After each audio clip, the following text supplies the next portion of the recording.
Kaibigan, nais kong sabihin na ganito talaga ang buhay. Kailangan mong tanggapin na ito ay ang pag-intindi sa mga malabong bagay. Kailangan mong madapa para matutong bumangon. Magutom para matutong magpasalamat sa mga biyaya sa iyong buhay. Sadyang mahirap maunawaan mga bagay na hindi natin nakasanayan. Mga bagay na sa tingin natin kabaliktaran ng ating mga nais.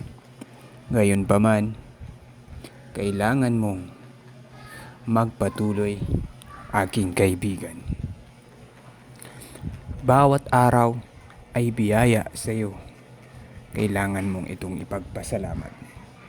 Huwag mong tingnan mga bagay na wala sa iyo, sapagkat wala ka man yan. Marami namang bagay na mayroon ka na wala sila. Kung ano ang mayroon ka ay siyang pinakamainam para sa iyo, kaibigan.